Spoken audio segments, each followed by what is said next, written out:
नमस्कार, मैं अभिषेक कुमार आप सभी का स्वागत करता हूं फोकस स्टडी विद अभी में। तो आप सभी को मेरा जय गुरु। तो जेपीएससी के जितने भी स्टूडेंट्स हैं 14th जेपीएससी की या फिर आप जेपीएससी फॉरेस्ट रेंज की जो लोग भी तैयारी कर रहे हैं, साइंस में आप सभी को पता है 20 सवाल आपके आने वाले हैं और 20 सवाल करंट अफेयर से, यानी कि टोटल जो वेटेज है यहाँ पे 40 सवाल का वेटेज होगा। तो इसी क्रम में हम लोग फिजिक्स में आज प्रॉपर्टीज ऑफ मैटर में आर्किमिडीज का सिद्धांत कंप्लीट देखने वाले हैं और इसके साथ साथ आपका बायनेंसी फोर्स भी कंप्लीट कर लेंगे। और डेफिनेटली यहां से आपके सवाल एग्जाम में बनेंगे तो बनेंगे, क्योंकि देखिए ये आपका ऐसा चैप्टर है ना, यहाँ से डेली लाइफ बेसिस पे आपका सवाल बनता है। और आप अपने सिलेबस में भी देखेंगे तो वहां मेंशन किया हुआ रहेगा आपका डेली लाइफ साइंस के आधार पे आपसे सवाल पूछे जाएंगे। तो आप तो सबसे पहले कि भाई जिनको तैयारी करनी है जेपीएससी फॉरेस्ट रेंज के लिए या फिर जेपीएससी 14वीं जेपीएससी के लिए, केवल साइंस सेक्शन की मैं अभी बातें कर रहा हूं, कोई अदर सब्जेक्ट नहीं, केवल साइंस जिनको पढ़ना है और करंट अफेयर जहां से टोटल 40 सवाल आपको जेपीएससी फॉरेस्ट रेंज में आने वाले हैं। तो आपको अगर तैयारी करना है एकदम कंप्लीट एनसीईआरटी पे आधारित ये हमारा बैच है, ऑलमोस्ट कंप्लीट हो चुका है। आप हमारे एप्लीकेशन को डाउनलोड कर सकते हैं या फिर आपको कुछ पूछना है इसके रिगार्डिंग तो भी इस नंबर पे संपर्क कर सकते हैं। लेकिन भाई आपको जो बैच दिया जा रहा है केवल साइंस और करंट अफेयर के लिए। साइंस में आपको कंप्लीट फिजिक्स, केमिस्ट्री और बायोलॉजी का कंप्लीट लेक्चर मिलेगा विथ नोट्स आपको, और पूरा कंसेप्चुअल क्लास है। बायोलॉजी के लिए आपको वहां पर जो वीडियो कम दिखेगी, तो आप जैसे ही कोर्स को परचेस करेंगे तो आप हमें इस नंबर पे संपर्क करेंगे, बायोलॉजी का कंप्लीट कंटेंट विथ वीडियो आपको मिल जाएगा। ठीक है, तो आप जैसे ही परचेज करेंगे तो जरूर से मुझे इस नंबर पे कांटेक्ट करके व्हाट्सअप करके अपना डिटेल भेजेंगे कि सर मैंने जेपीएससी फॉरेस्ट रेंज साइंस का बैच लिया है। तो उसमें अभी करंट अफेयर का और भी कंटेंट अपलोड होगा। ठीक है, तो धीरे धीरे चीजें इसमें आती चली जाएगी। तो जो इंटरेस्टेड है जेपीएससी फॉरेस्ट रेंज के लिए खास करके, और 14th जेपीएससी में आपको पता है कि साइंस का वेटेज अच्छा खासा होता है, तो आप उसके लिए भी यहाँ पे एक बार पढ़ेंगे तो आपकी तैयारी हो जाएगी। बाकी हिस्ट्री, पॉलिटी, ज्योग्राफी का देखिए अभी तो वीडियो कोर्स लॉन्च करना पॉसिबल नहीं है फॉरेस्ट रेंज के लिए। कंटेंट लेना है तो आप हमें ले सकते हैं। बाकी भाई 14 जेपीएससी के लिए कंप्लीट हम लोग वीडियो कोर्स लाने वाले हैं, उसके लिए आप वेट कर सकते हैं। चलिए आज हम लोग पढ़ेंगे आर्किमिडीज का सिद्धांत क्या है। ठीक है, चलिए स्टार्ट करते हैं, बेसिक से चीजों को उठाएंगे। देखिए सबसे पहले आपको पता होना चाहिए कि जो पदार्थ है जिसको मैटर कहते हैं, इसके 5 स्टेट है। ठीक है ना, 5 अवस्थाएं हैं। पहला जो है उसे हम क्या कहते हैं, सॉलिड। ठीक है, सेकंड हम उसे क्या नाम देते हैं, लिक्विड का नाम देते हैं। थर्ड जो अवस्था है उसे हम क्या कहते हैं, गैस कहते हैं। फोर्थ अवस्था में हम उसे क्या नाम देते हैं, प्लाज्मा का नाम देते हैं। और एडवांस जब फिजिक्स आप जब पढ़ रहे होते हैं तो वहां पे आपको पढ़ना होता है 5वां अवस्था, जिसे हम कहते हैं बोस आइंस्टीन कंडेंसेशन। ठीक है ना, हिंदी में कहेंगे बोस आइंस्टीन संघनन। अब देखिए सवाल कैसे कैसे चीजें बनती है। पहला तो आपको ये समझ में आना चाहिए, क्योंकि मैंने समझा रखा, सॉलिड की जब यहाँ मैंने बात की है, लिक्विड की मैंने यहाँ बात की है, गैस की हमने यहाँ बात की है, प्लाज्मा की बात की है, यानी 5वां अवस्था बॉस आइंस्टीन कंडेंसेशन की बात की है। आखिर ये क्या है, ये आपका एक अवस्था है, यानी कि ये एक आपका स्टेट है। यानी कि कोई भी पदार्थ यानी कि कोई भी मैटर जो है ना 5 स्टेट में मिलेंगे। एक आपका पहला स्टेट सॉलिड है, दूसरा आपका लिक्विड है, तीसरा आपका गैस है, चौथा आपका प्लाज्मा है, पांचवा आपका बोस आइंस्टीन कंडेंसेशन है।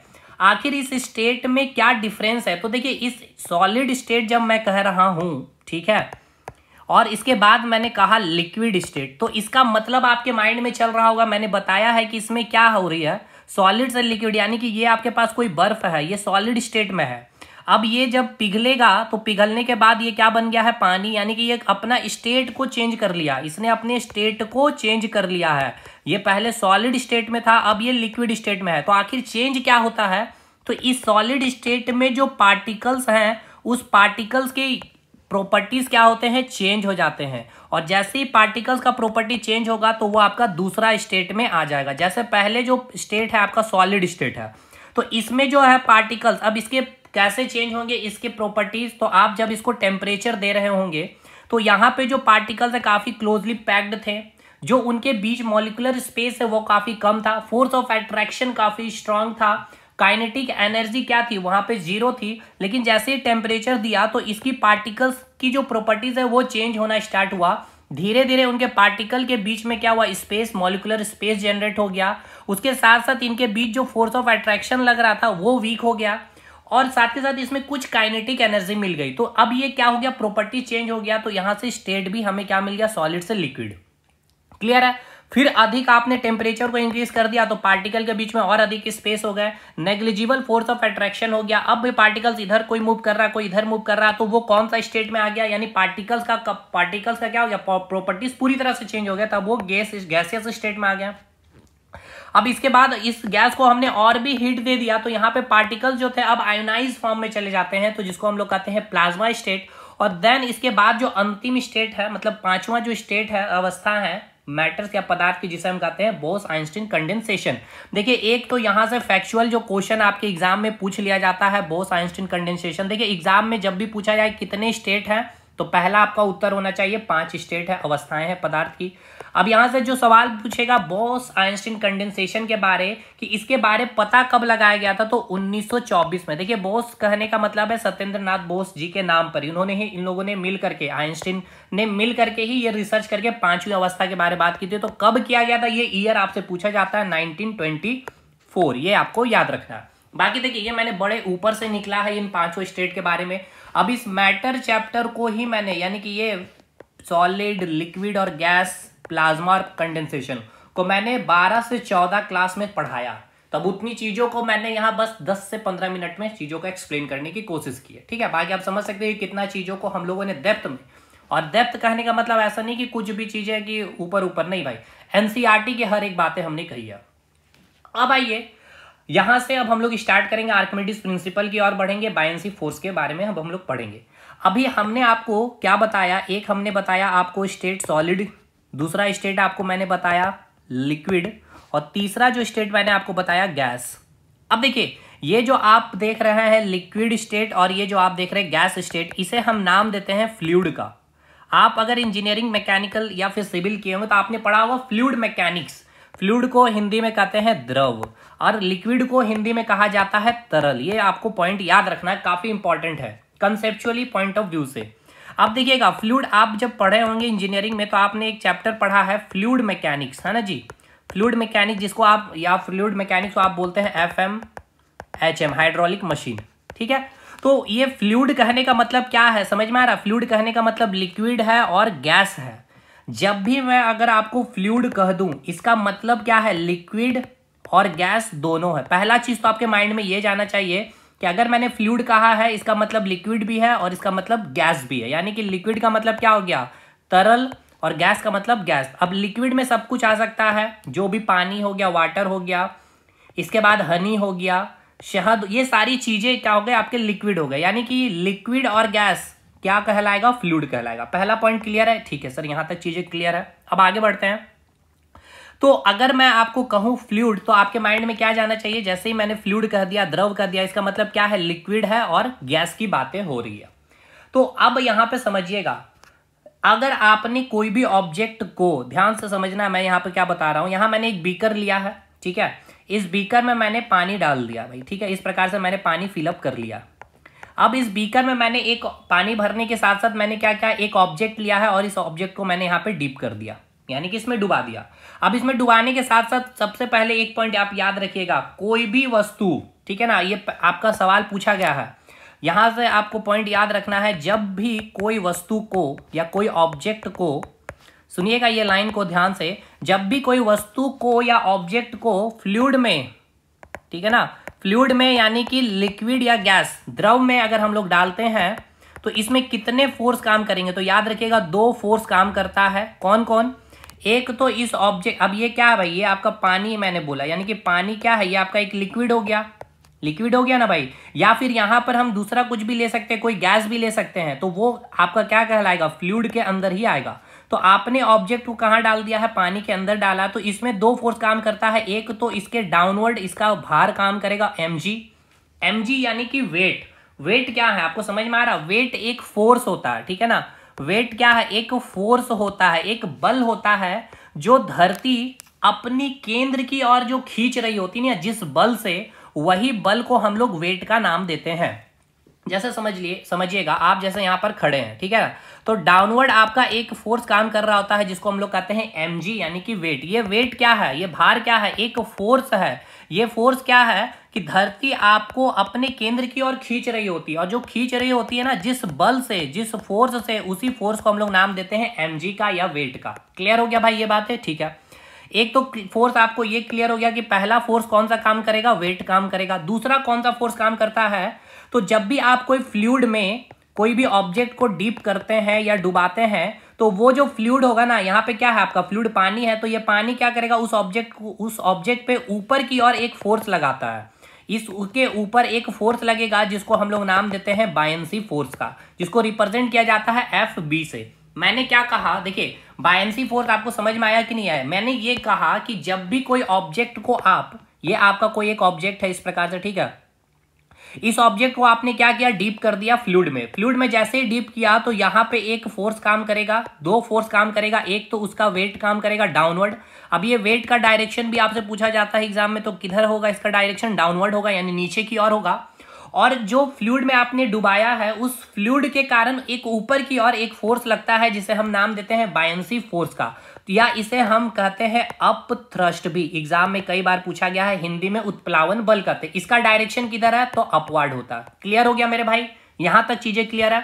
हमने क्या बताया, हमने ये बताया कि जो पदार्थ है उसके 5 स्टेट होते हैं, सॉलिड, लिक्विड, गैस, प्लाज्मा और बॉस आइंस्टीन कंडेंसेशन, जिसके बारे 1924 में पता लगाया था।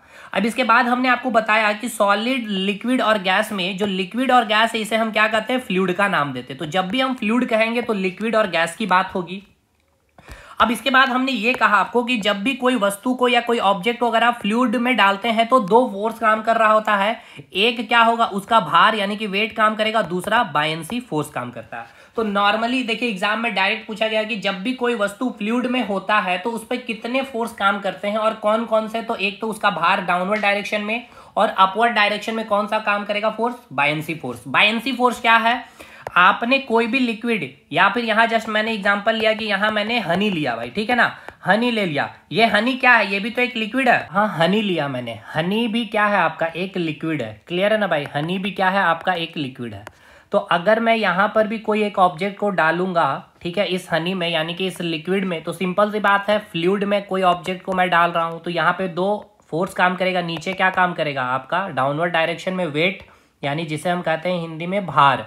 भार क्या है, एक आपका फोर्स है। ये फोर्स कौन लगाता है, पृथ्वी अपने केंद्र की और इस ऑब्जेक्ट को खींचता है। तो खींचने के दौरान जो फोर्स लगा रहा ना, जो बल लगा रहा ना, उसी बल को हम लोग कहते हैं भार या mg।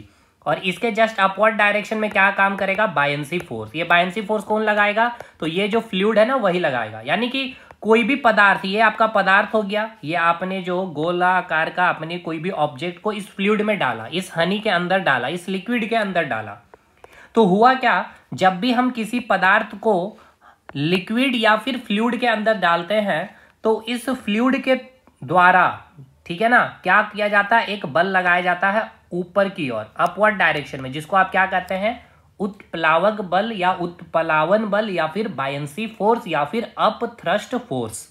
क्लियर है? किसी पदार्थ को तरल में डुबाने पे तरल के द्वारा ऊपर की ओर एक बल लगता है, उसे आप क्या नाम देते हैं, बायंसी फोर्स का नाम देते हैं। समझ में आया क्या मैंने बोला? क्लियर हुआ कि नहीं? ये बायंसी फोर्स का कंसेप्ट क्लियर हुआ मेरे भाई? बायंसी फोर्स ये कौन लगा रहा है, ये बायंसी फोर्स जो मैं कह रहा हूं ना, FB, ये फोर्स लगा कौन रहा है, यहाँ पे जो तरल है, यहाँ पे जो लिक्विड है ना, ये लिक्विड इस ऑब्जेक्ट पे ऊपर की ओर एक फोर्स लगाता है, उसे हम बायंसी फोर्स का नाम देते हैं। अब देखिए अपने घर का एक एग्जाम्पल लीजिएगा। यहाँ आपके पास कोई एक बाल्टी है, ठीक है भाई। अब इस बाल्टी में भरा हुआ है पानी, ठीक है, इस बाल्टी में क्या भरा हुआ है, पानी भरा हुआ है। अब इस पानी के अंदर आपके पास क्या है, एक बोतल है, खाली सा बोतल होगा ये आपके पास, ठीक है, ये खाली बोतल है, बिल्कुल यहाँ मैं लिख दे रहा हूँ, खाली बोतल है। अब इस खाली बोतल को आप इसके अंदर जैसे ही डालिएगा ना, तो ये बोतल ऊपर ऐसे फेंकाएगा एकदम बहुत ही तेज से, या आपने किया भी होगा। ये अंदर नहीं जाएगा, ये बोतल ऊपर फेंका जाएगा। इसके पीछे का रीजन क्या हुआ ना, बस यही बायंसी फोर्स है।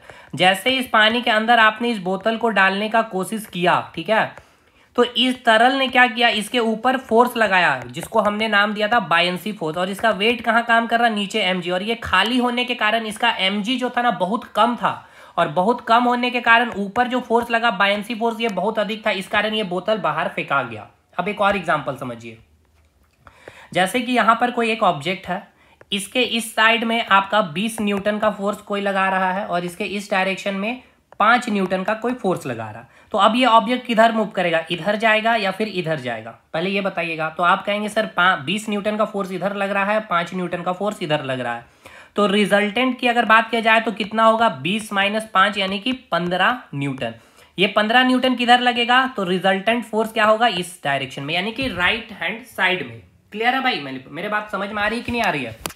यानी कि अगर मैं बोलूं कि इस ऑब्जेक्ट पे कितना फोर्स काम कर रहा है, तो 15 न्यूटन का फोर्स काम कर रहा है। ये लगा रहा 20 न्यूटन और इधर लग रहा है 5 न्यूटन। तो ये 5 न्यूटन न्यूट्रलाइज हो जाएगा इसके 5 न्यूटन से, यानी कि यहाँ पर 20 लोग मिल के फोर्स लगा रहे हैं और यहाँ पे 5 आदमी लगा रहा है। तो 20 में का ये, और यहाँ पे 5 आदमी, तो इसका 5 आदमी इसको 5 को कैंसिल कर देगा। तो इधर कितना आदमी मिल के लगा रहा होगा फोर्स, 15 आदमी लगा रहा होगा, 15 मैन लगा रहे होंगे।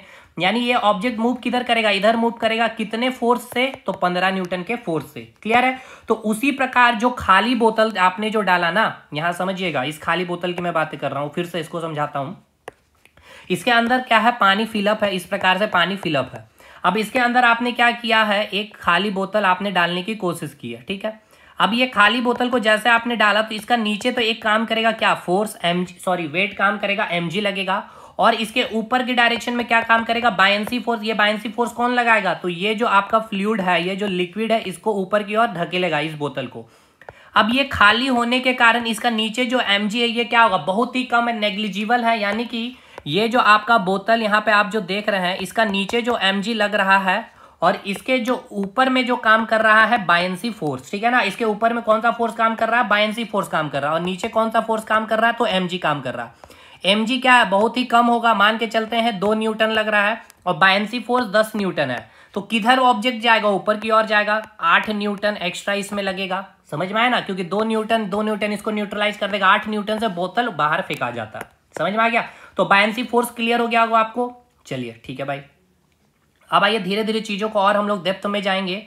और ये चैप्टर बहुत इंपॉर्टेंट है, कंसेप्ट के वाइज में भी बहुत अच्छे अच्छे क्वेश्चन यहाँ से आपके बनते भी हैं।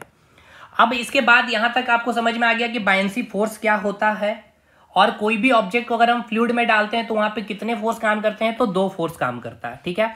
2 फोर्स कौन कौन सा, एक तो उसका अपना वेट काम करेगा और एक क्या होगा, आपका बायंसी फोर्स काम करेगा, ठीक है। अब आइएगा चीजों को समझिएगा थोड़ा सा, जैसे कि अब मैं आपको बता रहा हूं, प्रैक्टिकली इसको समझने का कोशिश कीजिएगा। यहाँ एक बीकर है और इस बीकर में मैंने पानी फिल कर दिया इस प्रकार से, ठीक है ना, इसमें मैंने पानी डाल दिया। अब मान के चलते हैं कि आपको मैंने एक गोल्ड दिया, ठीक है ना, आपको मैंने ये गोल्ड दिया है, ये 100 ग्राम का गोल्ड है, ठीक है ना, 100 ग्राम का गोल्ड है ये। अभी 100 ग्राम के गोल्ड को आपने क्या किया है, ये गोल्ड है, ठीक है ना, 100 ग्राम के गोल्ड को आपने इसके अंदर डुबा दिया, ठीक है। तो अब आपने इसको 100 ग्राम का जो गोल्ड को आपने डुबाया है, ये आपका 100 ग्राम का गोल्ड जो डूबेगा, तो इसका नीचे क्या काम करेगा भाई, एक फोर्स mg काम करेगा, ऊपर क्या काम करेगा, बायंसी फोर्स काम करेगा। ये जो लिक्विड है ये ऊपर फोर्स लगाएगा। यहां तक चीजें क्लियर है कि नहीं, बिल्कुल क्लियर है। अब मैं मान के चलता हूं कि इसके जो mg जो नीचे काम कर रहा है, मैं जस्ट एक रफ एग्जांपल ले रहा हूं, 20 kg नीचे काम कर रहा वेट, ठीक है ना, इसका वेट 20 kg काम कर रहा, और ऊपर जो बायंसी फोर्स जो लग रहा है वो 5 kg लग रहा। यानी कि ऊपर जो ये लिक्विड इस गोल्ड के ऊपर जो फोर्स लगा रहा है वो कितना लगा रहा, 5 kg का लगा रहा। तो रिजल्टेंट अगर मैं आपसे पूछूं तो कितना फील होगा आपको, 15 kg का ये गोल्ड फील होगा। मतलब आप समझिएगा कि आप अपने हाथों में जब पत्थर को, इतना बड़ा सा पत्थर को, ये आपका 20 kg का कोई स्टोन है, पत्थर है, ठीक है, आपने अभी उठाया है। अब इसी पत्थर को आपने क्या किया, पानी के अंदर जब आप उठा रहे हैं तो समझिएगा क्यों आपको हल्का लगता है। इस पानी के अंदर जब आप इसको उठाएं तो नीचे इसका क्या काम किया, वेट काम किया, ठीक है। वेट कितना काम किया, 20 kg नीचे काम कर रहा, और ऊपर बायंसी फोर्स लग रहा। और ये बायंसी फोर्स कौन लगाएगा, ये पानी लगाएगा। तो मान के चला मैंने 5 kg का बायंसी फोर्स लग रहा, तो इसके अंदर जो होगा ना, ये जो पत्थर है, इस पत्थर पे कितना फोर्स एग्जैक्ट काम कर रहा, 5 kg ऊपर और 20 kg नीचे। तो एग्जैक्ट ये कितना इसमें फोर्स आपको कितना वेट फील होगा, तो 20 - 5 यानी कि 15 kg। इसी कारण पानी के अंदर आपको कोई भी वस्तु हल्का फील होता है। जो पत्थर आप यहां उठा रहे थे, कितना kg का ये पत्थर आपको था, 20 kg का पत्थर था, लेकिन ये पानी के अंदर आते ही कितना kg का हो गया, तो आप कहेंगे ये 15 kg का हो गया। क्यों, क्योंकि यहां पे 5 kg माइनस हो गया इस बायंसी फोर्स के कारण। इसीलिए कहा जाता है कि जब भी हम किसी ऑब्जेक्ट को फ्लूइड के अंदर डालते हैं तो उसके भार में एक वर्ड यूज किया जाता है आभासी कमी। उसके भार में आभासी कमी आ जाती है। आभासी क्यों कहा गया? क्योंकि ये हमें आभास होता है। कितना आभास हुआ कि ये 15 केजी का है, एग्जैक्ट तो होता है ये 20 केजी का ही, लेकिन बायंसी फोर्स जो ऊपर काम किया ना 5 केजी का, इसके कारण इसका में हमें आभास। पानी के अंदर आप पत्थर को लेके जाइएगा ना तो आपको हल्का फील होगा। वही स्टोन 20 केजी का स्टोन जो आप यहाँ पे उठा रहे हैं और इसी 20 केजी को जब पानी के अंदर ले जा करके उठा रहे होंगे तो आपको वो पत्थर हल्का फील होता है। रीजन क्या है कि इसका जो वेट नीचे लग रहा था mg 20 केजी और ऊपर इस फ्लूइड के द्वारा जो लग रहा है बायंसी फोर्स, एक एग्जांपल 5 केजी, तो रिजल्टेंट कितना हो गया 20 - 5, यानी कि अब ये स्टोन आपको कितना फील कर रहा होगा? पानी के अंदर 5 केजी का फील हो रहा होगा।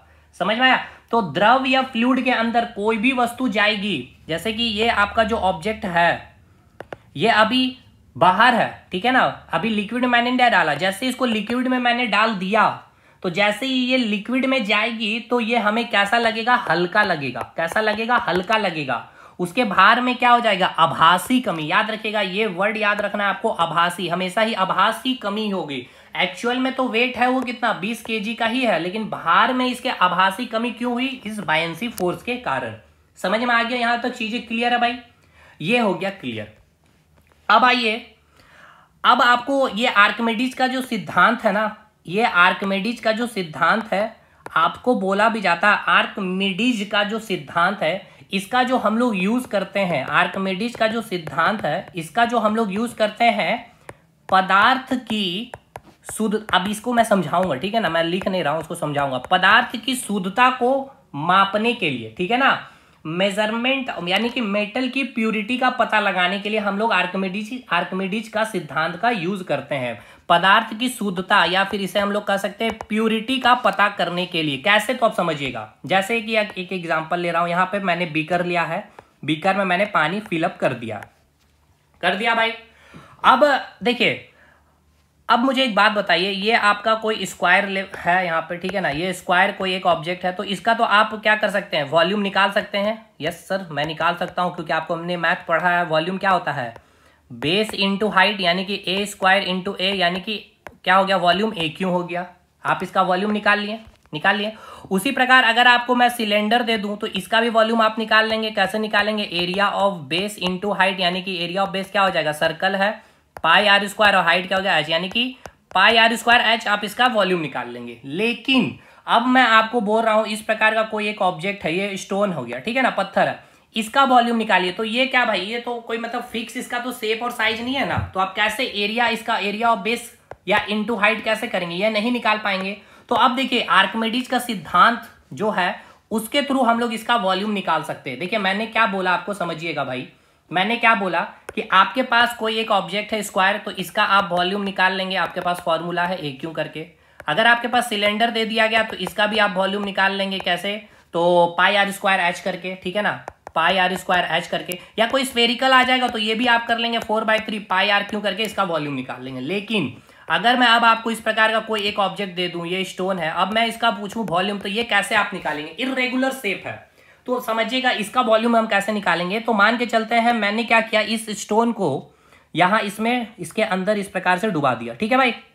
डुबाने के दौरान क्या होगा? यहां से पानी कुछ बाहर निकलेगा, इधर से भी कुछ पानी बाहर निकलेगा, क्योंकि ये पानी पूरा फिलअप है, ठीक है ना, पूरा भरा हुआ पानी है। तो सिंपल सी बात है, पानी बाहर निकलेगा। यहाँ पे मैंने पानी का कलेक्शन कर लिया और यहाँ पे पानी का कलेक्शन कर लिया। इसको मैंने बोला W1 और इसको मैंने बोला W2। अच्छा, W1 और W2 क्या है? तो ये डिस्प्लेस्ड वाटर है, ठीक है ना। ये क्या इसको नाम देते हैं हम लोग? डिस्प्लेस्ड वाटर का नाम देते हैं। अब ये डिस्प्लेस्ड वाटर मतलब समझ में आ रहा है ना कि आपने जो ये स्टोन को डाला, इस स्टोन के डालने के कारण भाई ये पानी निकलेगा ना बाहर, तब तो जाकर के ये स्टोन अपना अंदर में जगह बनाएगा। क्योंकि ये बीकर पूरा भरा हुआ है पानी से, तो इसके अंदर जगह तो चाहिए ना। तो ये जगह कैसे बनेगा? तो ये जैसा आप स्टोन को डाल रहे होंगे तो पानी बाहर निकलेगी। तो ये पानी जो बाहर निकली है W1 और W2, ठीक है ना, ये W1 और W2 कितना होगा? कितना पानी निकलेगा? जितना वॉल्यूम होगा उस स्टोन का, वॉल्यूम ऑफ स्टोन, यानी वॉल्यूम ऑफ स्टोन किसके बराबर होगा? यानी कि जितना वॉल्यूम होगा इस स्टोन का उतना ही पानी बाहर निकलेगा। यानी मैं बोल सकता हूं वॉल्यूम ऑफ डिस्प्लेस्ड वाटर, ठीक है। अब देखिए एग्जामिनर आपको क्या करेगा? वॉल्यूम ऑफ डिस्प्लेस्ड वाटर दे दिएगा, आपसे पूछेगा वॉल्यूम ऑफ ऑब्जेक्ट बताइए। तो जो ऑब्जेक्ट आप डीप कर रहे होंगे उसका जो उस ऑब्जेक्ट का जो वॉल्यूम होगा उतना ही पानी बाहर निकलेगा। बिल्कुल निकलना ही चाहिए भाई, सिंपल सा कंसेप्ट है, सिंपल सा कॉमन सेंस की बात है। तो अब देखिए क्या हो गया, इसका आप वॉल्यूम आराम से निकाल लिए। कैसे? आपने इसका पानी यहाँ पे जो कलेक्शन होगा और यहाँ पे जो पानी कलेक्शन होगा, इसका वॉल्यूम आप निकाल लेंगे। इसका जो वॉल्यूम आएगा इस पानी का W1 का और W2 का, वही वॉल्यूम क्या हो जाएगा, उस स्टोन का वॉल्यूम हो जाएगा। हो जाएगा कि नहीं हो जाएगा? यस। एक तो आपका आर्किमिडीज का सिद्धांत का आपने यूज किसके लिए किया, इर्रेगुलर शेप का वॉल्यूम निकालने के लिए। दूसरा आर्किमिडीज सिद्धांत का यूज हम लोग किसके लिए करते हैं, पदार्थ का, यहां मैंने लिखा पदार्थ की शुद्धता यानी कि प्यूरिटी मापने के लिए। कैसे? तो समझिएगा, जैसे कि आपके पास गोल्ड है, ठीक है ना।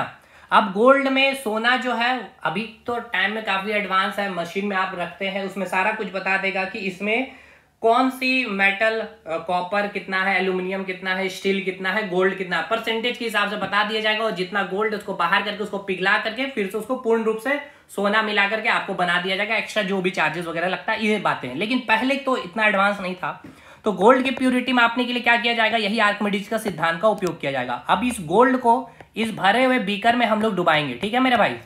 अब मान के चलते ये गोल्ड जो है आपका 20 केजी का गोल्ड है, ठीक है। एक मैंने जस्ट एग्जांपल लिया, 20 केजी का गोल्ड है। तो 20 केजी का अगर आपने इस गोल्ड को इसके अंदर अगर आप डुबाएंगे तो यहां से जो पानी निकलेगा, ठीक है, और यहां से जो पानी निकला, ठीक, यहां से जो पानी निकला ये W1 हो गया और ये आपका पानी हो गया W2। ये कौन सा पानी है, डिस्प्लेस्ड वाटर है। तो ये W1 और W2 का जो आप वेट मेजर करेंगे वो कितना होना चाहिए, W1 और W2 का जो वेट होना चाहिए कितना होना चाहिए, वेट ऑफ गोल्ड के बराबर होना चाहिए, यानी कि 20 केजी इसका होना चाहिए।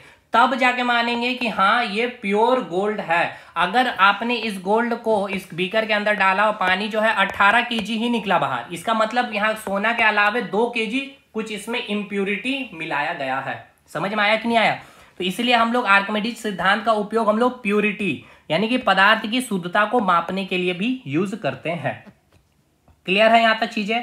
हमने ये कहा कि मान के चलते हैं भाई ये जो 20 केजी का जो गोल्ड था इसको मैंने इसके अंदर डाला, तो इससे जो पानी बाहर निकलेगी, डिस्प्लेस जो वाटर होगा W1 और W2, इसका भी वेट कितना होना चाहिए, जितना गोल्ड का है। तो हाँ भाई, उतना अगर पानी है, जितना का आपने गोल्ड डाला था, जितना ग्राम का या जितना केजी का, उतना ही केजी पानी बाहर आना चाहिए। सिंपल से कंसेप्ट है।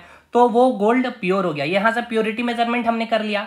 अगर हमें वॉल्यूम निकालना है इर्रेगुलर शेप का, तो आप क्या बोलेंगे कि अगर आपने इस स्टोन को पूरा कंप्लीट, अच्छा एक चीज और भी ध्यान रखना है कि मैंने यहाँ पे आपको बताया क्या, यहाँ पे मैंने आपको बताया कि वॉल्यूम ऑफ डिस्प्लेस्ड वाटर, यानी कि ये जो डिस्प्लेस्ड वाटर बाहर जो निकला है, जब आपने स्टोन को कंप्लीटली इमर्ज कर दिया है बीकर के अंदर, फ्लूइड के अंदर, यानी कि फ्लूइड के अंदर पूरी तरह से अगर कोई वस्तु डूब जाएगी तो उससे जो डिस्प्लेस्ड होगा जो वाटर, उस डिस्प्लेस्ड वाटर का जो वॉल्यूम होगा वो किसके बराबर होगा, उस ऑब्जेक्ट के बराबर होगा, उस ऑब्जेक्ट के वॉल्यूम के बराबर होगा।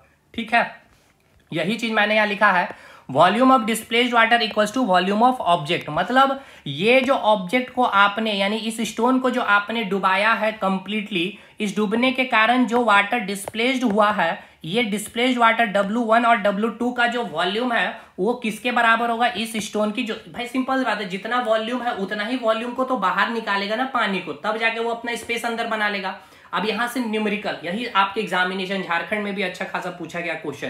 क्या बोला गया कि देखिए ये आपको दे दिया स्टोन का वॉल्यूम, ठीक है, अब आपको निकालना है बायंसी फोर्स। तो देखिए बायंसी फोर्स का एक फॉर्मूला होता है, बायंसी फोर्स का फॉर्मूला होता है डेंसिटी ऑफ फ्लूइड, ठीक है ना। समझिएगा बायंसी फोर्स का फॉर्मूला क्या होता है, डेंसिटी ऑफ फ्लूइड, ठीक है। बायंसी फोर्स का फॉर्मूला जो होता है density of fluid into volume of, ये वॉल्यूम ऑफ डिस्प्लेस्ड वाटर है इनटू जी, ये हो गया बायंसी फोर्स। ये कौन क्या क्या है इसका मतलब समझिएगा, इसको आप ऐसे लिख लीजिए डी ही सीधा डेंसिटी ऑफ फ्लूइड, ठीक है। तो डी एफ मतलब क्या हो गया, ये हो गया डेंसिटी ऑफ फ्लूइड हो गया, ठीक है, डेंसिटी ऑफ फ्लूइड हो गया। नेक्स्ट ये भी क्या है, ये वॉल्यूम ऑफ डिस्प्लेस्ड वाटर है। अभी और भी इससे क्वेश्चन बनेगा, मैं उसका भी कंसेप्ट अभी दूंगा। ये हो गया वॉल्यूम ऑफ डिस्प्लेस्ड वाटर, यानी कि जो आपने स्टोन को डुबाया उसके कारण जो वॉल्यूम पानी बाहर निकला वो कितना निकलेगा, जितना स्टोन का वॉल्यूम होगा।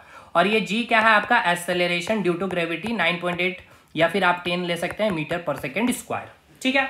अब देखिए क्वेश्चन आपसे ये पूछा जाएगा कि एक बीकर है, इस बीकर में जो फ्लूइड है वो है आपका पानी। अब ये शानदार सवाल बन गया, अब कंसेप्ट दिखेगा। और यहाँ पर जो मैंने फिलअप किया है फ्लूइड, ये है आपका हनी, ठीक है, ये है आपका हनी, ठीक है, ये हो गया आपका हनी।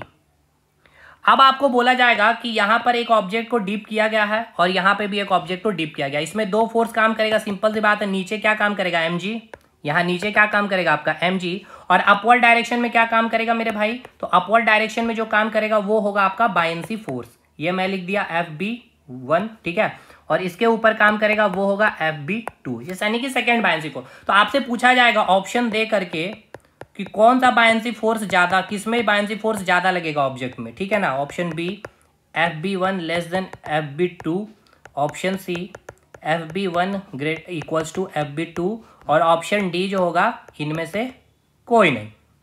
यानी मैं ये बोल रहा हूं कि आपने जो ऑब्जेक्ट को डीप किया है, ठीक है ना, पानी के अंदर, फ्लूइड के अंदर, और आप वही ऑब्जेक्ट को आपने एक और फ्लूइड जो है यहाँ पर हनी मैंने लिया, यानी कि मैंने फ्लूइड चेंज कर दिया, लिक्विड मैंने जो है चेंज किया, यहाँ पे पानी है वहां पे हनी है।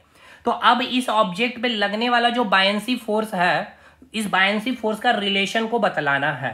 तो पहले समझिएगा, बेसिक से एकदम स्टार्ट करते हैं। हमें पता है ये क्या है, आपका एक फ्लूइड है भाई। तो फ्लूइड में जब भी हम कोई ऑब्जेक्ट को डीप करेंगे तो इसमें दो फोर्स काम करेगा। नीचे कौन सा फोर्स काम करेगा, तो एक डाउनवर्ड डायरेक्शन में mg काम करेगा, अपवर्ड डायरेक्शन में आपका बायंसी फोर्स काम करेगा, ठीक है, दोनों काम क्या है। अब आप हमें ये बताइए, ये बायंसी फोर्स होता क्या है, तो फ्लूइड के द्वारा, ठीक है, सुनिएगा, फ्लूइड के द्वारा लगाया गया अपवर्ड डायरेक्शन में क्या होता है, एक फोर्स होता है। अब ये पानी में ज्यादा बायंसी फोर्स लगेगा या हनी में, ये कैसे पता करेंगे, तो समझिएगा। देखिए अब नोट डाउन कर लीजिएगा, यहां मैं जो लिख रहा हूं, जो फ्लूइड जितना ज्यादा, ठीक है ना, जो फ्लूइड, अब क्यों इसको भी मैं एक्सप्लेन करूंगा, जितना ज्यादा डेंस यानी कि घना होगा उतना अधिक क्या होगा, आपका बायंसी फोर्स लगेगा। कैसे, तो इसको भी मैं समझाऊंगा। मैंने क्या बोला आपको, मैंने ये बोला कि जो भी फ्लूइड होगा, अगर उस फ्लूइड की डेंसिटी या फिर वो फ्लूइड जितना ज्यादा घना होगा, उसमें या उस फ्लूइड के द्वारा जो लगने वाला बायंसी फोर्स होगा वो सबसे ज्यादा होगा। अब ये डेंस का मतलब क्या है, इसको समझिए। देखिए डेंस कहने का मतलब क्या है, ये आपका कोई एक ऑब्जेक्ट है और यहां पर कोई आपका एक ऑब्जेक्ट है, यानी कि किससे मिलकर बना होगा, छोटे छोटे पार्टिकल से मिलकर के बना होगा, ठीक है ना। इस प्रकार से छोटे छोटे पार्टिकल से मिलकर के बना होगा। यही चीज आपको पता है, आपको मैंने मैटर चैप्टर में पढ़ा। ये भी क्या है, आपके छोटे छोटे पार्टिकल से मिलकर के बना है। लेकिन अब देखिए इसके पार्टिकल्स के बात की जाए तो इसकी प्रॉपर्टीज देखिए अलग है। ये आपका सॉलिड का स्ट्रक्चर हो गया और ये आपका लिक्विड का स्ट्रक्चर हो गया। कैसे, तो देखिए सॉलिड के केस में क्या होता है, पार्टिकल्स के बीच का जो मॉलिक्यूलर स्पेस वो काफी कम होता है, फोर्स ऑफ अट्रैक्शन स्ट्रांग होता है, इसके बीच जो होता है काइनेटिक एनर्जी नेग्लिजिबल होता है। लेकिन यहां जब आप देखेंगे तो इनके बीच में जो होता है फोर्स ऑफ अट्रैक्शन वीक होता है, मॉलिक्यूलर स्पेस अधिक होता है, इनके बीच पार्टिकल्स के पास कुछ काइनेटिक एनर्जी होता है, रैंडम मोशन इधर इधर करेगा, यहाँ केवल वाइब्रेशन होता है जी। अब हमें ये बताइए इस दोनों फिगर में, यानी कि इस ऑब्जेक्ट में और इस ऑब्जेक्ट में कौन सबसे ज्यादा डेंस है। तो डेंस यानी कि घना मतलब एकदम सटे होंगे, तो भाई सटा यहां सबसे ज्यादा घना है। तो सिंपल सा बात है कि ये मान के अभी मैं आपको चल रहा हूं, इसको हटाइए, सॉलिड लिक्विड इसको हटाइए ताकि आप कंफ्यूज ना होइएगा। ये जो फिगर मैंने बनाया है ये हो गया आपका हनी का, ठीक है, और ये हो गया आपका पानी का। अब एक बात बताइएगा, अब आपने क्या किया है, एक खाली बोतल आपने लिया है, ठीक है, ये आपने खाली बोतल लिया और एक खाली बोतल को आप इसके अंदर आप डुबा रहे हैं, एक पानी के अंदर डुबा रहे हैं और एक आप हनी के अंदर डुबा रहे हैं, ठीक है। अब बताइएगा किसमें सबसे ज्यादा बायंसी फोर्स लगेगा। इसके ऊपर भी एक काम करेगा बायंसी फोर्स, जैसे डुबाइएगा तो इसके ऊपर भी बायंसी फोर्स लगेगा। यहां पर बायंसी फोर्स मैं लिख दिया FBH हनी का, और यहां पर बायंसी फोर्स लगेगा FBH वाटर का। तो देखिए यहां पर देखिए कितना पार्टिकल्स है, एक पार्टिकल्स है, पहला ऊपर जो लेयर है 2 है, 3 है, 4 है, 5 है, 6 पार्टिकल्स है पहले लेयर में, ठीक है, पहले लेयर में 6 पार्टिकल्स है। और यहाँ पे 1 2 3 4, यहाँ पे पहले लेयर में मात्र 4 पार्टिकल, मतलब ऐसा समझिए कि पहला यहाँ पे 6 लोग आपको इस बोतल को धक्का देगा और यहाँ पे 4 लोग इस बोतल को धक्का देगा। तो सिंपल सी बात है, कहाँ पे सबसे ज्यादा बायंसी फोर्स लगेगा, यहाँ पे लगेगा।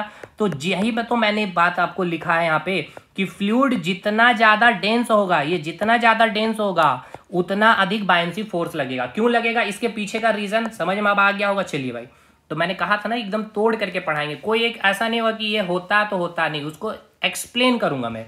अब बताइए यहाँ पे इसका सही उत्तर क्या होगा। देखिए हमारे पास पानी है भाई, तो पानी का आपको स्ट्रक्चर समझ में आ रहा होगा, मैटर चैप्टर क्लियर है। अब हनी के केस में क्या होगा, पदार्थ सटे सटे होंगे भाई, ठीक है ना, सटे सटे होंगे कि नहीं, ये आपका ना विस्कोसिटी आपको समझ में आ रहा होगा, ये काफी ज्यादा होती है। तो इसमें जो फोर्स लगेगा, इस यहाँ पे 4 पार्टिकल्स है, यहाँ पे 2-3 पार्टिकल्स फोर्स लगाएगा।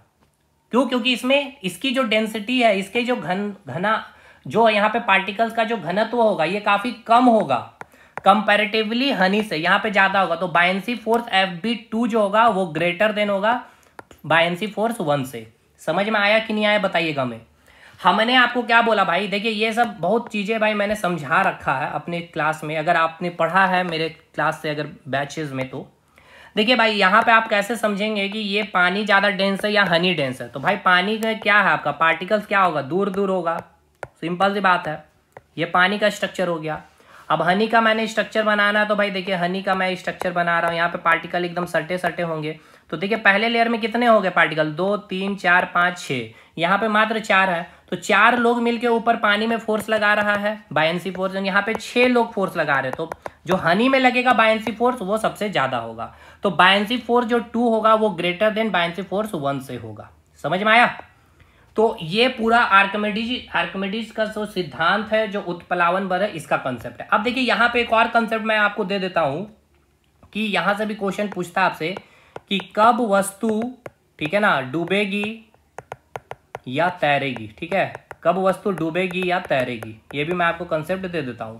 देखिएगा भाई, जैसे कि यहाँ पे आपको मैंने एक बीकर ले लिया है, अब इस बीकर में मैंने पानी भर दिया भाई, ठीक है। अब इसमें मैंने एक ऑब्जेक्ट रख दिया इस प्रकार से। अब इसमें जैसे डाला तो नीचे क्या काम करेगा, mg काम करेगा, ऊपर क्या काम करेगा, बायनेंसी फोर्स काम करेगा। पहला केस, अगर बायनेंसी फोर्स ग्रेटर देन, ठीक है ना, चलिए बायनेंसी फोर्स ग्रेटर देन नहीं लेते, पहले वेट ही हम लोग ग्रेटर देन लेके बनाते हैं, ठीक है ना, जो सिस्टमेटिक है mg होता है ना भाई, mg है ग्रेटर देन, यानी कि नीचे लगने वाला फोर्स ज्यादा है बायनेंसी फोर्स से, ठीक है। तो वस्तु क्या होगा, ये जो ऑब्जेक्ट है ये क्या हो जाएगा, आपका डूब जाएगा, ठीक है ना, क्या हो जाएगा, डूब जाएगा, सिंपल सी बात है, डूब जाएगा, यानी कि सिंक हो जाएगा। यानी नीचे 10 न्यूटन का फोर्स है, ऊपर 5 न्यूटन का, तो एग्जैक्ट कितना लगेगा, नीचे 5 न्यूटन से ये ऑब्जेक्ट क्या हो जाएगा, डूब जाएगा। क्लियर है, चलिए ठीक है। दूसरा केस में अब आइए, दूसरा केस में आपको बोला जा रहा है जो mg है वो लेस देन बायनेंसी फोर्स है, यानी कि जो नीचे लगने वाला जो डाउनवर्ड डायरेक्शन में जो वेट है वो लेस देन बायनेंसी फोर्स है। तो आपका जो ऑब्जेक्ट है ना वो सतह पर तैरेगा, ये याद रखिएगा, ये आपसे पूछता है, तैरेगा सतह पर, तैरेगा सतह पर, यानी कि सरफेस पे, ठीक है ना, बिल्कुल यहाँ पे सरफेस पे आपका ये ऑब्जेक्ट आ जाएगा, ठीक है ना, यहाँ पे आपका सब सरफेस पे आ जाएगा, यानी कि यहाँ पे सरफेस पे क्या होगा, फ्लोट करेगा, ठीक है, सरफेस पे क्या करेगा, फ्लोट करेगा। तीसरा केस, जब आपका बायनेंसी फोर्स इक्वल हो जाएगा आपका वेट से, यानी कि mg से, तब कहाँ, जहां वस्तु को आप छोड़ दीजिएगा फ्लूइड के अंदर, वहीं के वहीं टिके रह जाएगा। जैसे कि यहाँ पे आपका जो पानी आपने इसमें भर दिया है, अब आपने इस ऑब्जेक्ट को यहाँ पे डाला जैसे ही, तो आपका जो इसका जो वेट है नीचे mg जितना लग रहा उतना ही बायनेंसी फोर्स लग रहा, तो ये ऑब्जेक्ट यहीं का यहीं तैरता हुई रहेगा अंदर में। समझ में आ रहा है ना, फ्लूइड के अंदर में। और ये जो आपका है फ्लूइड के सतह पे, याद रखिएगा, सरफेस पे तैरेगा। क्लियर है, तो ये भी आपको याद रखना है। और एक बायनेंसी फोर्स का भी मैंने आपको फॉर्मूला बताया, क्या है, density of fluid volume of displaced water into G. Buoyancy force जब भी निकालने बोलेगा तो ये फॉर्मूला को आप यूज करेंगे। देखिए समझ में आया, ये पूरा चैप्टर बहुत ही इंपॉर्टेंट है, आर्किमिडीज का सिद्धांत और बायनेंसी फोर्स। अब इसका मैं आपको क्वेश्चन कराऊंगा। अच्छा एक चीज बताइएगा, चलिए इसमें एक क्वेश्चन करते हैं हम लोग। देखिए अभी आप अपने रूम में बैठे होंगे, जस्ट आप अपने रूम में बैठे होंगे आप, ठीक है ना भाई, आप अपने रूम में बैठे होंगे, ठीक। आपके रूम में जब आप बैठे हैं तो आपके आसपास में क्या होगा, गैस होगा, ठीक है ना भाई, गैस होगा, यानी आप गैस के अंदर डूबे हुए हैं भाई, यानी कि आपका ये रूम है, इस रूम के अंदर आप बैठे हुए हैं, यानी कि यहाँ पे क्या है, गैस है, यानी कि गैस के अंदर आप डूबे हुए हैं भाई। तो इस गैस के अंदर डूबे होने के कारण नीचे क्या काम कर रहा होगा आपका, ठीक है ना, बताइएगा, नीचे क्या काम कर रहा है, आपका वेट काम कर रहा है mg, और ऊपर क्या काम करेगा, बायनेंसी फोर्स काम करेगा। ये बायनेंसी फोर्स कौन लगा रहा होगा, तो ये गैस, रूम में जो उपस्थित गैस है, ठीक है। अब आइएगा, अब आप क्या हुए हैं भाई, अब आपको बैठा दिया गया है एक बीकर के अंदर, पानी के अंदर, एक बड़ा सा टैंक लाया गया, उसके अंदर आपको बैठा दिया है। तो नीचे क्या काम करेगा, mg करेगा ना भाई, और ऊपर क्या काम करेगा, बायनेंसी फोर्स, यानी कि इसके अंदर जो पानी है, ठीक है। ये पानी क्या करेगा, आपके ऊपर बायंसी फोर्स लगाएगा वाटर, तो इसके अंदर जो आपका वेट है वो क्या होगा, आभास आपको कम फील होगा आपको अपना वेट। क्यों? क्योंकि आपका जो वेट है नीचे मान के चलते हैं आपका वेट 60 kg है, और बायंसी फोर्स यानी ये पानी ऊपर की ओर लगा रहा होगा मान के चलते हैं 10 kg, तो आपको जो यहाँ आभास होगा आपके अंदर, आपको अंदर में पानी के अंदर कितना 50 kg का फील होगा। लेकिन आप अभी जो वातावरण में अपने रूम में बैठे तो आपको ऐसा नहीं, एग्जैक्ट आपको फील क्यों हो रहा है, क्योंकि गैस जो है ना भाई, गैस क्या बहुत ही हल्का है, तो वो कितना बायंसी फोर्स ऊपर लगा पाएगा, नेग्लिजिबल फोर्स लगाता है। ऐसे लग रहा है हमारे ऊपर बायंसी फोर्स, लेकिन इतना नेग्लिजिबल है कंपैरेटिवली जो आपका डाउनवर्ड डायरेक्शन में जो वेट का फोर्स जो काम कर रहा है। लेकिन यही पानी के केस में, पानी में जो देखिए पार्टिकल्स क्या है कंपैरेटिवली, देखिए गैस में पार्टिकल का स्ट्रक्चर ऐसे है, ठीक है, अब पानी के अंदर स्ट्रक्चर ऐसे है, तो भाई बायंसी फोर्स कहाँ ज्यादा लगेगा, यहीं पे पानी में ज्यादा लगेगा, तो ज्यादा लगेगा तो आपको फील ज्यादा होगा, आभास आपको कमी भी ज्यादा होगा। क्लियर हुआ, समझ में आया कि नहीं आया? बाकी इसके लिए तो आपको मैटर चैप्टर पूरा अच्छा से क्लियर करना है, 14 क्लास मैंने दिया भाई इसीलिए, तो समझ में आ गया ना भाई। अब देखिए, अब आपसे क्वेश्चन क्या पूछेगा, बहुत अच्छा क्वेश्चन, अगर आपने पूरा क्लास समझा है तो इस सवाल का आप जवाब दे पाएंगे, अदरवाइज नहीं दे पाएंगे। सिंपल सा सवाल है भाई, ठीक है ना, अदरवाइज आप इसका जवाब नहीं दे पाएंगे। क्वेश्चन आपसे ये पूछ रहा है कि किसी वस्तु का भार, ठीक है ना, क्वेश्चन मैं लिख रहा हूं यहाँ पे, कोई भी एक वस्तु है, किसी वस्तु का भार, ठीक है ना, किसी वस्तु का जो भार है यानी कि वेट है, WEIGHT वेट, किसी वस्तु का भार सबसे अधिक होगा, ठीक है ना, सबसे अधिक होगा, किसी वस्तु का भार सबसे अधिक होगा, कहां पे वस्तु का भार सबसे अधिक होगा? ऑप्शन ए हवा में, ऑप्शन बी पानी में, ऑप्शन सी निर्वात में, या ऑप्शन डी ऑल। बताइए, बहुत, अगर आपने अभी का क्लास समझा है तो ही आप इसका जवाब दे पाएंगे, अदरवाइज नहीं दे पाएंगे। आपको बोला गया है कि कोई वस्तु है, किसी वस्तु का वेट जो है सबसे अधिक कहां पे होगा, हवा में, पानी में, निर्वात में, या ऑल में। तो देखिए भाई, अगर हम बात करते हैं हवा की, तो आप जहां बैठे हैं, ठीक है ना, आपके चारों तरफ क्या है, हवा ही हवा है, ठीक है, यहाँ पे क्या है, हवा ही हवा है, ठीक है, यहाँ पे क्या है, हवा ही हवा है। तो आप अगर हवा की बात कर रहे हैं तो हवा क्या है आपका, गैस है, यानी आप फ्लूइड के अंदर डूबे हुए हैं, फ्लूइड के अंदर डूबे हुए तो आप में दो फोर्स काम करेगा, नीचे क्या आपका वेट काम करेगा, और ऊपर क्या लगेगा, बायंसी फोर्स। ये बायंसी फोर्स कौन लगाएगा, ये गैस लगाएगा। तो गैस क्या इतना हल्का है, और गैस का जब आप स्ट्रक्चर देखेंगे तो उसके अंदर जो पार्टिकल है बहुत डिस्टेंस में होंगे, तो ये 3 लेयर, यानी कि पहले लेयर में 3 लोग ही ऊपर फोर्स लगा रहा है आपके ऊपर में, ठीक है। तो यहाँ पे बायंसी फोर्स लगेगा, तो इस बायंसी फोर्स के कारण क्या होगा, आपको कुछ कमी फील होगा। कितना फील होगा, जितना आभास, जितना आपका बायंसी फोर्स लगेगा उतना ही आपको कमी फील होगा। अब आइए पानी के बारे में। तो पानी में जो है पार्टिकल इस प्रकार से सटे सटे रहेंगे, पानी में इस प्रकार से पार्टिकल सटे सटे रहेंगे। तो आप पानी में जब डूबे रहेंगे तो कितने लोग, 5 लोग आपको ऊपर से फोर्स लगा रहा होगा, ठीक है। तो 5 लोग है तो भाई सिंपल सी बात है, बायंसी फोर्स जो यहां लग रहा था पानी में थोड़ा सा ज्यादा फोर्स लगेगा, इसलिए हमें क्या होगा भाई, ज्यादा कमी पानी में फील होगा, क्योंकि नीचे में आपका वेट लग रहा है mg, मान के चलते हैं 60 kg आपका वेट है, यहाँ पे आपका 5 kg ऊपर बायंसी फोर्स काम कर गया, तो आपको पानी के अंदर कितना वेट फील होगा, 55 kg का फील होगा। अब यहाँ पर आपका वेट नीचे काम कर रहा है 60 kg, और बायंसी फोर्स यहाँ पे गैस ने लगाया है 1 kg, तो आपको गैस में अंदर जब आप डूबे हैं तो आपको कितना वेट फील हो रहा है, 59 kg। देखिए पानी के अंदर आपको कितना फील हो रहा है, आपको वेट 55 kg, समझ में आया 55 kg कैसे, नीचे कितना काम करेगा, वेट 60 kg, और ऊपर जो है आपका यहाँ पे पार्टिकल्स, जो पानी के पार्टिकल्स जो है, फ्लूइड जो है ऊपर की ओर फोर्स लगा रहे कितना, 5 kg, तो 60 में से 5 माइनस करेंगे तो आपको फील कितना होगा, आपको अपना वेट 55 kg फील होगा। उसी प्रकार गैस में जब आप गए तो नीचे काम किया आपका 60 kg, और ऊपर बायंसी फोर्स जो पार्टिकल्स है गैस के दूर दूर होंगे तो कम फोर्स लगाएगा बायंसी फोर्स, 1 ही kg का फोर्स लगाया मान के चलते हैं, तो आपको फील कितना होगा, आपको अपना वेट 59 kg। लेकिन अब आइए तीसरे ऑप्शन में, तीसरा ऑप्शन क्या दिया गया है, निर्वात। निर्वात कहने का मतलब क्या है, यहाँ पर कोई मीडियम नहीं है, यानी कि यहाँ पर पार्टिकल्स ही नहीं है, यानी यहाँ कोई पार्टिकल्स है ही नहीं भाई, तो ऊपर कौन सा फोर्स लगेगा, ऊपर कौन सा फोर्स लगेगा, बायंसी फोर्स 0 लगेगा, यानी आपको कितना फील होगा, यानी कि mg, यानी कि 60 kg आपको फील होगा निर्वात में। तो आपसे क्वेश्चन क्या पूछा गया है, किसी वस्तु का भार वेट जो है सबसे अधिक कहाँ होगा, तो निर्वात में। निर्वात में कितना आपको फील हो रहा है, 60 kg, पानी में कितना हो रहा है, 55 kg, और 59 kg आपको हवा में। तो आपसे पूछा है सबसे अधिक कहाँ होगा, तो आपको सबसे अधिक भार कहाँ लगेगा, निर्वात में। और अगर आपसे पूछ लेता है या सबसे कम आपको भार कहाँ लगेगा, आभास कमी कहाँ आएगा आपको, तो सबसे आभासी कमी हमें कहाँ लगेगा, पानी के अंदर। कोई भी ऑब्जेक्ट को पानी में आपको हल्का फील होता है, क्यों, उसके उत्प्लावन बल जितना लगेगा उतना ही कमी होगा। क्लियर है भाई। तो इस पे हम लोग अगले क्लास में न्यूमेरिकल्स करेंगे, शानदार शानदार थ्योरेटिकल क्वेश्चन भी करेंगे और न्यूमेरिकल भी करेंगे। तो होप सो ये आपका बायनेंसी फोर्स और आपका आर्किमिडीज सिद्धांत क्लियर हो गया होगा। ठीक है भाई, चलिए मिलते हैं हम लोग अगले वीडियो में। जेपीएससी फॉरेस्ट रेंज वाले जितने स्टूडेंट्स हैं, आपको अगर साइंस कंप्लीट करना, एकदम शानदार वे में चीजों को खंगोर देना भाई, जिसको बोलते हैं ना एकदम खंगोल देना, क्योंकि देखिए स्टेटमेंट बेस्ड क्वेश्चन आपके एग्जाम में बनेंगे, तो उसको तोड़ने के लिए कंसेप्ट क्लैरिटी चाहिए। ठीक है, दैट्स ऑल। मिलते हैं हम लोग अगले वीडियो में, तब तक के लिए धन्यवाद।